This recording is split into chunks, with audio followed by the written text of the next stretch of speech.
Hi everyone, कैसे हैं आप सब? ठीक ठाक हैं? It's me Hamzain, you are watching HTX। Welcome back to the channel. उम्मीद करता हूँ अच्छे होंगे, खैर खैरियत से होंगे, एंजॉय कर रहे होंगे। और हम देखने वाले हैं नो वीज़ा टू चाइना।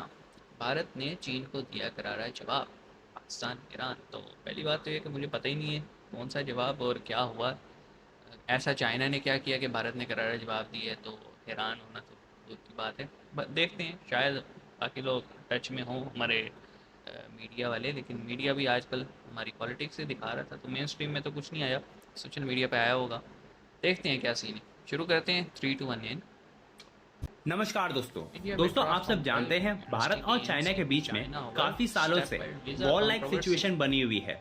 लेकिन भारत और चाइना का बीच में डिप्लोमेटिक रिलेशंस, ट्रेड रिलेशंस चलता और रहता है। अन्य रिलेशंस काफी मामूली रूप से चल रहे हाँ। थे। लेकिन दोस्तों अब भारत चाइना के खिलाफ टफ स्टैंड लेना स्टार्ट कर चुका है। जहां हमने देखा था भारत में काफी सारे चाइना के प्रोडक्ट्स और चाइनीज एप्स को बैन बैन किया कर गया दिया था, था। वो तो इसी तरह से भारत स्पाइंग ने हो रही थी चाइना ना के इस वजह से। इन्वेस्टमेंट पर भी बैन लगाया है। और दोस्तों अब भारत चाइना में हो रही यूनिवर्सिटी गेम्स को भी बाइकआउट कर रहा है। अच्छा। दोस्तों रिसेंटली भारत ने अरुणाचल प्रदेश के कुछ प्लेयर्स को चाइना जाने से मना कर दिया है, क्योंकि चाइना ने इन प्लेयर्स को नॉर्मल वीजा के बदले स्टेपल वीजा इशू कर रहा था। वो क्या होता यानी है? कि चाइना अरुणाचल प्रदेश के प्लेयर्स को इंडियन मानने से इनकार कर रहा है। और हमेशा की तरह चाइना ये कह रहा है कि अरुणाचल प्रदेश चाइना का पार्ट अच्छा। है, जिसके जवाब में भारत ने चाइना के इस यूनिवर्सिटी गेम्स के इवेंट को बाइकआउट कर रहा कर है। दिया। तो चलिए दोस्तों इसी पर आगे पाकिस्तानी मीडिया का रिएक्शन देखते हैं।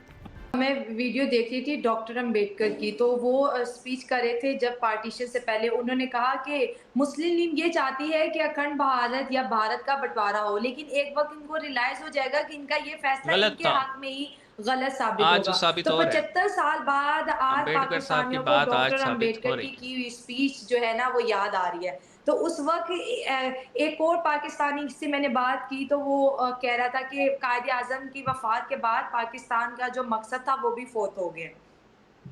बात है कि पाकिस्तान जिन्ना साहब के पास कोई मकसद नहीं था पाकिस्तान बनाने का जी। सिवाय इंडिया तोड़ने का। तोड़ने का ये दो और कोई था नहीं, इन्हें मुख्तलिफ पावर चीज़ें चाहिए हैं थी भाई। कि इंडिया को तोड़ने के लिए हर वो बात की जाए जिससे लगे कि हिंदू और मुसलमान अलग अलग है। इकट्ठे नहीं रह सकते। बिल्कुल। उसमें वो कामयाब हो गए।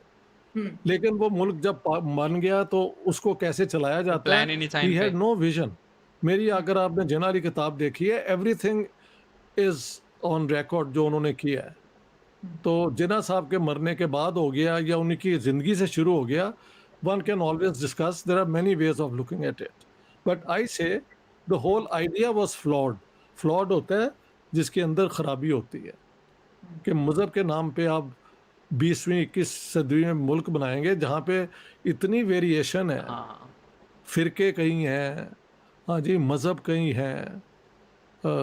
दुनिया के लड़के लड़कियां जो हैं वो नहीं है जो एक प्रिमिटिव सोसाइटी में रहते हैं। वो सारा कुछ जानते हैं, देखते हैं, उनकी प्यार मोहब्बत हो जाती है, उनकी दोस्तियाँ हो जाती हैं। हाँ जी, जी। वो सारा चीज़ ये हराम कह देते हैं या ममनू कर देते हैं। तो अननेचुरल तरीके से दुनिया को इन्होंने चलाने की कोशिश की। कोशिश की हुई है। और इनका जहाँ से ये इंस्पिरेशन थी, सऊदी अरेबिया में, तो अब सारा कुछ they are getting rid of all this. तो एक दिन इनको भी अकल आ जाएगी, but it will be too late then. मेरे ख्याल में 75 साल हो गए हैं, और कितना लेट हो सकता है सर। बात यह है कि जब हम भी अक्सर ये बात करते हैं कि कई सौ सालों से हिंदू मुस्लिम इकट्ठे रह रहे थे, साथ साथ घर थे, पड़ोसी थे भाई, और आना जाना होता था, एक दूसरे के त्यौहार में होते थे। आज भी इंडिया में ये चीज़ है, जो मुस्लिम जो हैं वो हिंदूज के साथ बड़े सही रहते हैं। कुछ चंद इलाके हैं जहाँ पे जो है ना वो आपको पता है जो अवैसी जैसे लोग हैं, या फिर जो अ, जिन जो जिहादी माइंडसेट है वो इंस्टिगेशन करते हैं। अभी हमने रिसेंटली देखा ना मुहर्रम के पोजीशन पे क्या हुआ।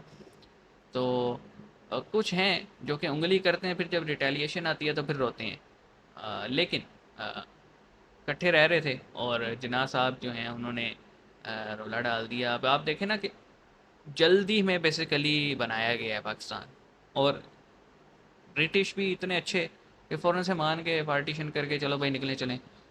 बात यह है कि रेफरेंडम कराते रेफरेंडम कराते कि अलग होना है या नहीं।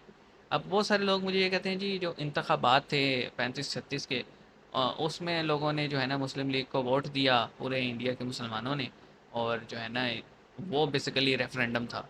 सर ऐसा नहीं है। वोट किसी पार्टी को देने का मकसद बिल्कुल ये नहीं होता कि आप उस पार्टी की 2-3 साल बाद का कोई नैरेटिव है उससे एग्री करो। देखिए 35-36 के जो इंतखाबात थे उसमें अगर मुस्लिम लीग को पड़ा था तो वो इसलिए पड़ा था कि कांग्रेस के बहुत सारे लीडर जेल में थे। कांग्रेस में एक वॉइड क्रिएट हुआ था, तो उसको कैच करवाया था मुस्लिम लीग ने। लेकिन बात फिर वही आ जाती है कि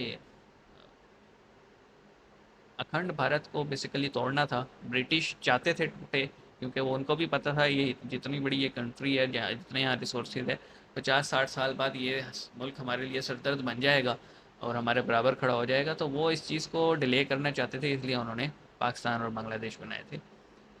बाकी चाइना और इंडिया का जो मैटर है वो अब आपको पता ही है, एस्केलेशन है कि चाइना भी बाज नहीं आता अपनी हरकतों से, और फिर जब जवाब मिलता है तो फिर कहता है देखें जी हौसला हो गया, ये हो गया, वो हो गया। तो डेफिनेटली इंडिया ने बिल्कुल सही किया विड्रॉ करके उन गेम्स के। भाई जब हम तुम हमारे प्लेयर्स को ही वीज़ा नहीं दे रहे और स्टेपल वीज़ा दे रहे हो तो फिर क्या फ़ायदा।